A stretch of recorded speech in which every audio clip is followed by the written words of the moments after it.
another episode of Utah Crossbow Hunter, where today we're going to be talking about apps, and wind gauges. Um, but I'm going to say this right off the bat: I am no expert on this. It's just what I use and I really like, what I don't like. So with that said, remember, please hit that subscribe button right down there below. Hit that subscribe button, the like button, the share button, and by all means, make those comments. For some reason, it does something with the algorithm, with YouTube, and all that kind of good, that stuff that I really don't get into. Also, remember you can follow me on Utah. Let me try that again. I'm having a tongue twisting thing this morning. You also send me an email at utahcrossbowhunter.com. And also, you can look me up on www.utahcrossbow.com. That's my website, which I've got to update. Yeah, so I'll probably do that today. So, without anything further to do, let's get into today's show. Okay, so my first app that I got up here, I really like. It's called Wind Compass, I believe. I'll put the description down below. But it's really neat. It shows the wind direction, where it's coming from, to and from, this here is southeast, I guess, to northwest at 2.9 miles, and it's a bearing of 322.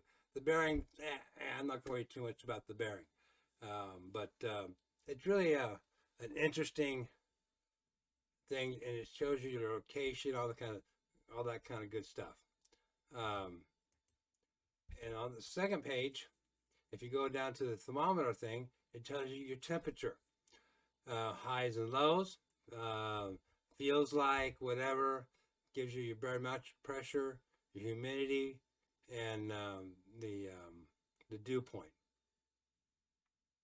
I really don't think the dew point is that important, but the most important thing is and I'll talk about this here in just a little bit. The barometric pressure and humidity. We'll talk about that more later. And then it gives you this app gives you your sun up, sun down. So you got your 30-minute before and after and all that kind of good stuff. And also on the same app, it gives you a breakdown of hourly on your app for the day of your location, which is kind of cool to know what you're at for your temperature. So that's kind of neat. Then another app I have, just a regular temperature gauge, temperatures, where they're going to be. And the thing I found the difference between some of these apps is the temperature changes, the wind changes, and all that kind of good stuff. Just kind of weird. And this app also gives you your humidity. Let's see. I don't know what that one is. Perception, wind chill, dew point. Looks like wind pressure, sunrise, sunset, all that kind of stuff. That one's okay. And then I got one that just shows my barometric pressure and altitude on this one. So you got a couple of things to look at. And then I got an altimeter that shows my elevation. So, I mean, it's okay. And then I got another one that shows barometric pressure. This one here, I'm not too jazzed about it because it always seems to be reading low. And how to set it, I'm not quite sure. But it's an okay app.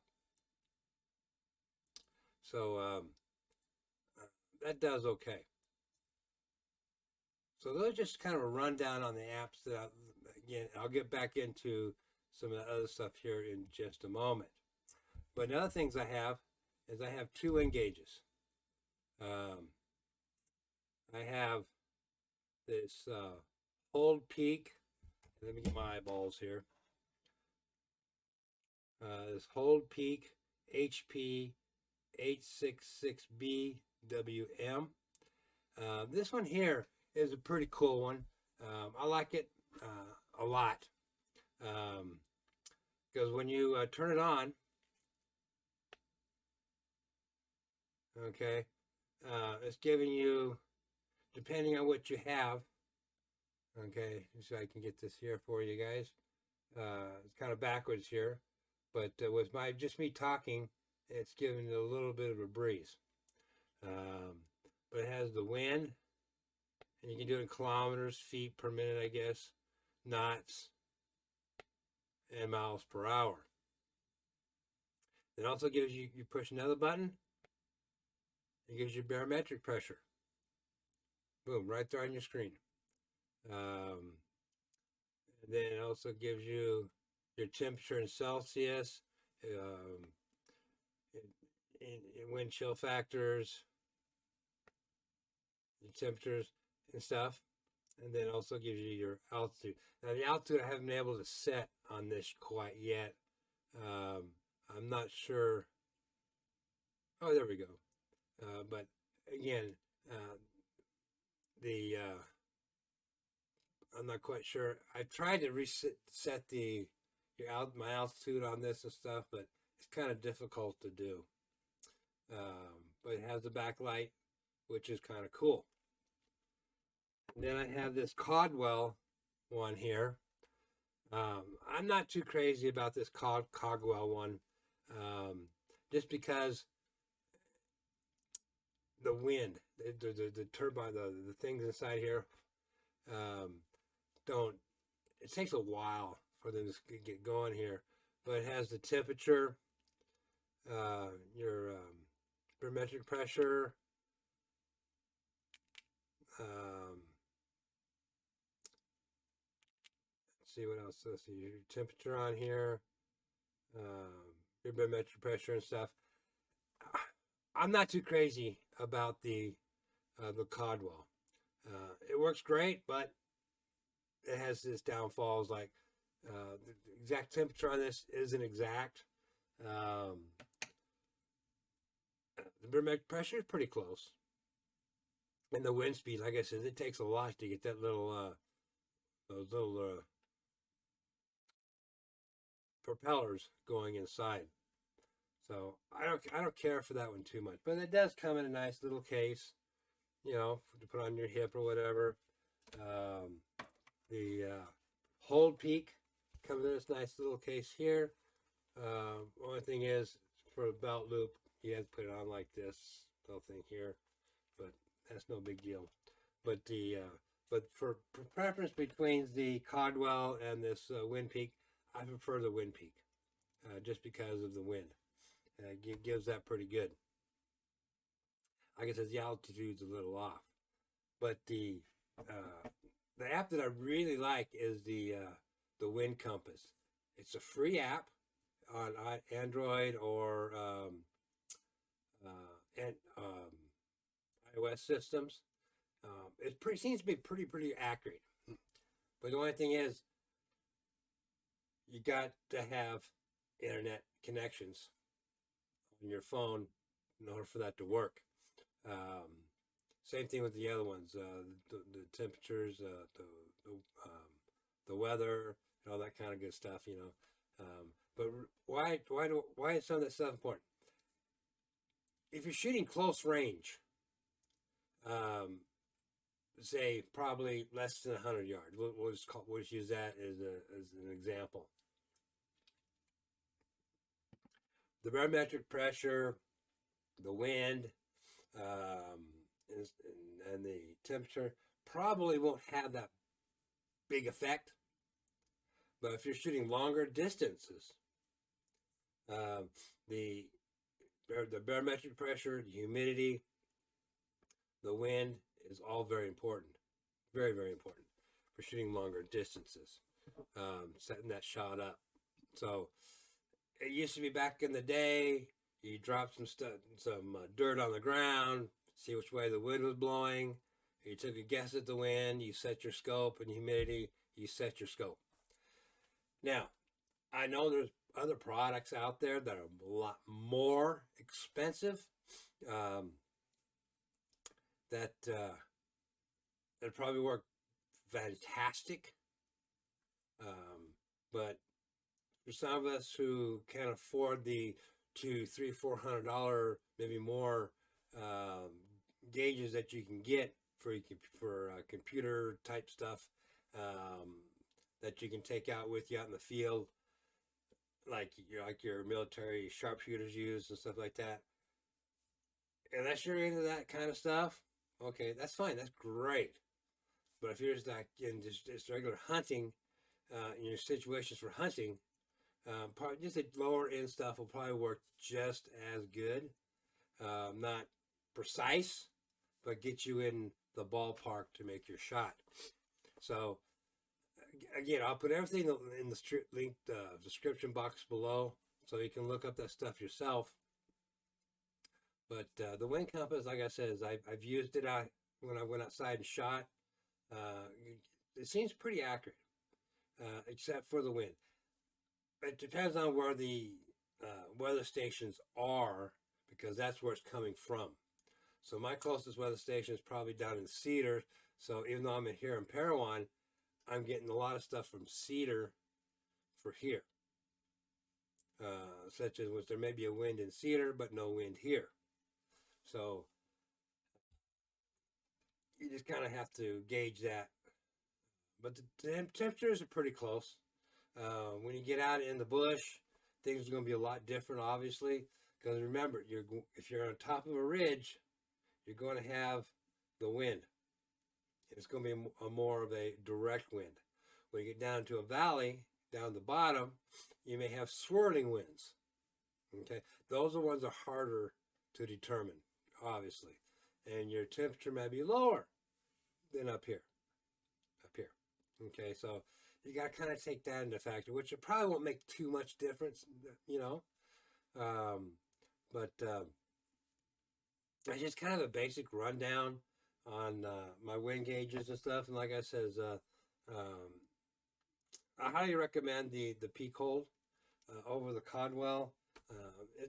Neither one are that expensive. They're pretty cheap. But on free apps, they're even better. But again, you got to have some sort of connection on your phone, from your provider. But on the most apps, you can buy it. But like the wind compass, the only difference between the free app and the paid app, you ready for it, is they give you a daily. That's it. And of course, they take away the ads, but it gives you the ad on the daily. You can also go into the settings and set it any way you want. And there's a lot of settings in there. I just use the basic settings, and they work for me just fine. But like I said, let's see, where is it? There it is. It gives me just the basic settings on the app. But the one I like the best, of course, is the wind gauge, knowing your wind speed and that kind of stuff. That's to me, that's one of the important things, along with the where is it here? The temperature, the barometric pressure, and things like that. Those are the more important if I'm doing longer shots and stuff. But like I said, I'm not doing the longer shots. Yeah, that's pretty much it. If you got any questions or anything, just hit me up in the comments below. I appreciate that. So again, it's just my preference on what I use and started using, because because for my scope, the ATN scope, it does have the barometric pressure, the wind direction, and all that kind of stuff in the scope. So if I'm doing a 100-yard shot with, no, which I will never ever do a 100-yard shot on an animal with my crossbow, but the wind might be a good factor on that one. Knowing which way the wind's coming, how fast the wind's coming, the gusts. So that could be important with that. So, but I won't be shooting probably anything over 40 yards. Maybe push it to 50. I doubt it. But again, it depends on the situation and clearance and all that kind of good stuff. So, again, if you got any questions or concerns, hit me up in the comment section below, and I'll get back to you as soon as possible. Remember, hit that subscribe button. I'm over 700 subscribers. Yeah. It's only taking me a little over a year to do it, but hey, it's the way it goes. It takes time to do things like that. So remember, family first. Take care of your family. By all means, get out there and hunt. Yeah, I'd love to be out there hunting right now. Trust me. But my car's still in the shop. Time I'm making this video. I don't know when I'm going to get it back. And see you on the next episode of Utah Crossbow Hunter.